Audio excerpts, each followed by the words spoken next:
ce documentaire musclé, nous suivons le narratif de Hugues Gagné, détenteur de la 5e place au championnat provincial en 2018 et de la 9e au national de bras de fer sportif. Une plongée dans ce quotidien sportif résume ce récit dédié à tout athlète qui, sans l'inspiration de leur héros, ne serait de la partie aujourd'hui.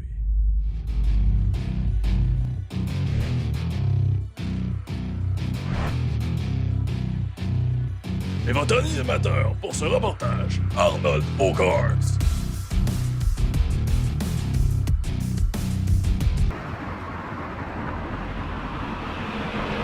Ce soir, nous rencontrons l'homme lui-même.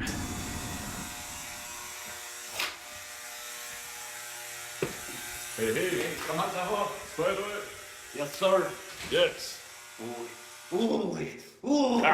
Viens-t'en.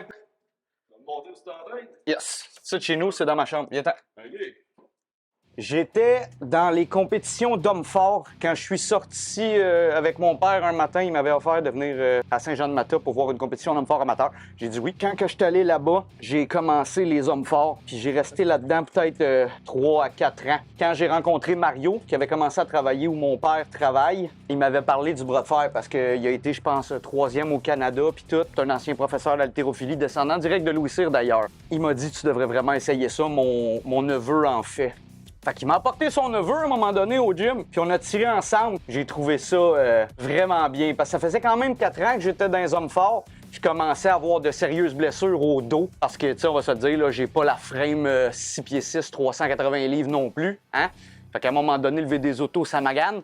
Quand j'ai découvert le bras de fer, je me suis dit, voilà sur quoi je vais jeter mon dévolu avant que mon dos m'envoie chier solidement. Fait que j'ai commencé tranquillement au Shoot Hunter. Je me suis fait planter par un gars, mais juste sur le bord. Si j'avais été capable de l'attraper comme ça une fois de plus, c'est moi qui le pinais les 2 fois. Il était très fort, mais je voyais que j'avais du potentiel, puis surtout que j'adorais ça. J'adorais ça. C'est un rush d'adrénaline de malade. Un match contre Alex. On peut essayer? Pourquoi? C'est fun? On peut essayer. On va y aller, Doudou. Pas bon de la droite. Gang, je suis pas bon de la droite. Je suis fait de la droite, en passant. On va mettre ça droit. OK? Ramène le corps. Approche-toi de la table. Remonte ça, cocotte. Mettez-moi ça bien droit. On voit les deux. Ready? Go!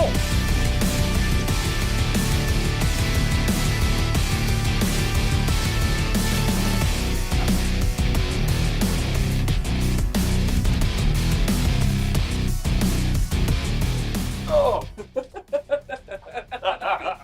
C'est beau, Alex. On voit qu'il y a quand même une grosse difficulté, même si c'est une femme. Quelqu'un qui est entraîné pour le bras de fer, c'est pas monsieur, madame, tout le monde. Sur une table, la grande majorité des gens ont aucune chance. Il y a la popularité, il y a le fait qu'on est très rattaché à des racines d'un sport très de bord, bâtard, de gars chauds, d'agressifs, d'imbéciles. On va se le dire. Il y en a beaucoup qui prennent ça au sérieux, mais il y en a beaucoup qui c'est des sans-dessin. T'es sans dessin ou ben t'es au sérieux? Un peu des deux. Je suis sérieusement sans dessin. Je te dirais aussi que c'est très difficile de vraiment avoir des compétitions dans lesquelles le combat est fair. C'est très dur d'avoir une compétition dans laquelle le combat est fair parce que en termes de réglementation, on va appeler du preload. Quelqu'un qui se met bien du torque avant de partir pour établir vraiment une grosse pression dans la main, d'un doigt. T'as le droit de faire ça, c'est juste que. C'est Il y a des règles différentes pour tout le monde. c'est toléré, mais selon les réglementations écrites, ce n'est pas légal. Mais tout le monde le fait. Fait que c'est très dur d'avoir quelque chose qui est vraiment legit. À ce soir, je vois que t'es la seule femme ici. D'habitude, il y en a-tu plus? Non. Des femmes qui tirent vraiment, qui s'impliquent. On est peut-être une vingtaine.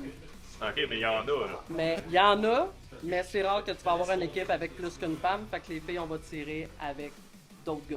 Ok. Fait que tu sais, quand il y a des événements, mettons comme cet été, il y a eu Trois-Rivières. Là, c'est comme l'occasion d'aller tirer avec d'autres filles. Mais sinon, tu sais, comme moi, j'ai Josiane. Je suis capable d'y écrire à pied à Laval. Fait qu'on va se rejoindre pour tirer ensemble. Mais sinon, dans des équipes qui aient plusieurs femmes, il n'y en a pas tant que ça. Puis même, tu sais, dans les tournois, là, si on est 10, on est beaucoup, là. Plus ou moins. Parce que tirer avec une fille versus un gars, tu sais, je sais pas si tu le sais, regarde, amène ta magie. C'est pas très représentatif. Ouais, non, ça. Fait que quand t'arrives avec une fille que tu prends la main, viens ici. Je paierai pas. À toi, on sera pas en deux. Qu'est-ce Je que paierai pas. Quand t'arrives avec une fille que t'es habitué de tirer avec un gars, c'est plus placé, là. Là, t'es comme, La main peut être plus petite. mais donc tes deux mains, ça irait mieux. C'est ça, qui est ça. Ce qui se passe en dessous de la table, reste en dessous de la table. Ben, moi, personnellement, dans le monde des hommes forts, les personnes avec qui j'ai le plus appris, c'est Yvon Lompré, l'ancien arbitre officiel des hommes forts à RDS qui habite à Mascouche. Puis il disait toujours la même chose, on a fini par le dire à toutes les fois, puis quand on allait dans toutes les compétitions, on avait pour habitude de dire « serre les dents, ferme ta gueule, puis pousse ».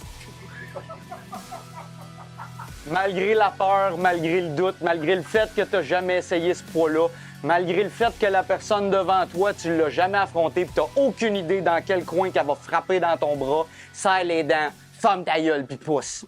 C'est là que tu mets ton 100%, advienne que pourra.